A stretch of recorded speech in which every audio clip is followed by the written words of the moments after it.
Писмено магаре. Уште кога бев мал, имав голема желба да одам на училиште и да станам ученик. Татко ми ме запиша во нашето селско училиште, ми купи буквар и јас станав ученик. Мојата радост немаше крај. Станав прваче, си мислев, сега сум голем и нема да ми се смеат децата од моето село. Но токму тогаш се случи моето разочарување. Како бев со мал раст, децата од второ, трето и четврто деление почнаа да ми викаат: прваче, прваче, мало како маче. Мене ми беше мака и кога дојдов дома му се пожалив на деда. Тој се насмеа и рече: секој чудо за 3 дена. Ти само учи. Тие ќе останат со викањето, а ти со учењето. Вистина така и испадна. Кога почнав да учам, станав одличен ученик и учителот ме засака толку многу што ме истакнуваше за пример меѓу сите ученици. Тогаш тие замолчаа и веќе не ми викаа. Но тогаш ми се случи она најлошото, за кое, ако не беше дедо, татко ми ќе ме претепаше како куче. Еве како се случи тоа. Еден ден, кога завршија часовите и учителот не пушти да одиме дома, дедо ми рече: тасе, јавни го магарето и отерај ги воловите на ливадата да пасат и вечер дотерај ги. Ама дедо, имам да учам, му одговорив. Ништо не пречи, рече дедо, ние сме селани. Без магарето, воловите и овците работата ништо не ни чини. Ако ги немаме воловите, не можеме да ораме и нема леп. Без овците нема сирење и млеко. Таква е нашата селска работа. Затоа, внуче тасе, јавни си го магарето, земи си го торбичето со букварот, ем ке учиш на ливадата, ем ке ги пасеш воловите. Немаше нешто што на дедо можев да му откажам, затоа го јавнав магарето, го обесив на рамо торбичето со букварот и ги потерав воловите во ливадата да пасат. Кога втасав на нашата ливада, што се наоѓаше за целото, слегов од магарето, ги пушти воловите и магарето да пасат. Потоа го сметнав торбичето од рамо, го извадив букварот и почнав да читам. А што току почнав да читам, некој ми викна: А, Б, С, Д, мачка, преде. Се свртев да видам кој е. Зад мене, со стапче во раката и клис, стоеше Петре, најлошиот ученик од моето училиште. Доста таа се читаш, ми рече тој. А, не, му одговорив, имам за учење, не сакам учителот да ме кара. И што не си другар, ке станеш многу учен. Де, има време и за учење и за играње. Остави го букварот и дојди да си играме клис. Од клис за двајца нема поубава игра. Не знам што ѓавол ме натера, го оставив букварот во тревата и почнавме да играме клис. Тој удри го клисот со стапчето, а јас врати го да го погодам положеното стапче.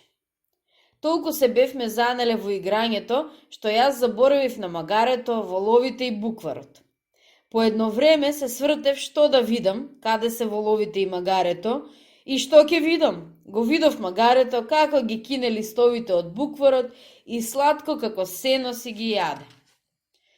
Леле мајко, букварот, магарето ми го изеде букварот, извикав, го фрлив стапчето и отрчав кај букварот. Но беше доцна. Магарето ги беше искинало и изело сите лисија. Во тревата стоја само кориците од букварот. Од букварот, како жално да ме гледаше и како солзи да ронеше шарената слика од насловната страница. Почнав да плачам.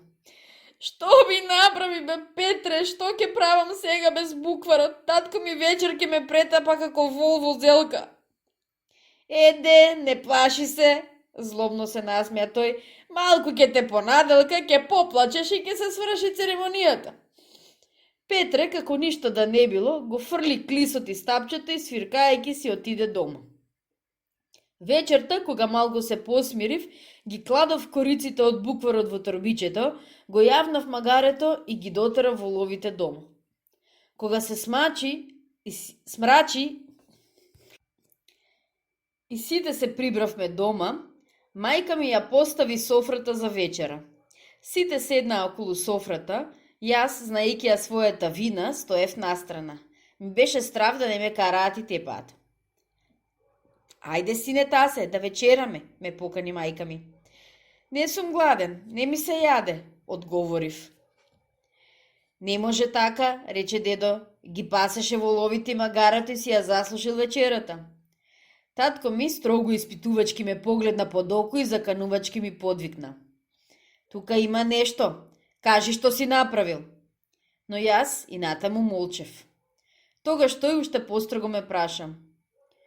Зошто молчиш како ќос над јајца? Кажи си ја вината, инаку лошо ти се пише. Ни солзи им раскажав за вината, како магарето ми го изеде букварот, но не спомнав дека играв со Петрата Клис. Тогаш татко ми пламна, скокна како тигар, ја грабна машата и викна. Како така никакве, зарем ќор беше? Место вечера си заслужил да те претепам како краставо магаре. Сега треба да ти купам нов буквар. И скокна да ме бие. Но веднаш пред него се испречи дедо ми, му ја зеде машата и во моја заштита рече. Што толку викаш? Ако е за буквар, јас друг ќе му купам, види чудо големо, не карај го детето. Го изело магарето, го изело. Ги прочитало сите букви од букварот и станало писмено и умно магаре. Барем ќе имаме во нашево село писмено магаре, ќе можеме дури и за писар да го поставиме. На овие зборови прва се насмеа мајка ми, па татко ми и после сите почнавме да се смееме. Куќата звонеше од смеа. Иако мене не ми беше до смеење, и јас се насмеав. Дедо ме зеде за рака, ме седна до софрата и рече. Ајде, дедовото внуче, да ми вечераш. Утре ќе одам на пазар и ќе ти купам нов буквар. Поубав и пошарено од оне што го прочитало нашата магаре. Седнавме да вечераме. Дедо го одржа ветувањето, ми купи буквар и јас со одличен усмех го завршив прво деление.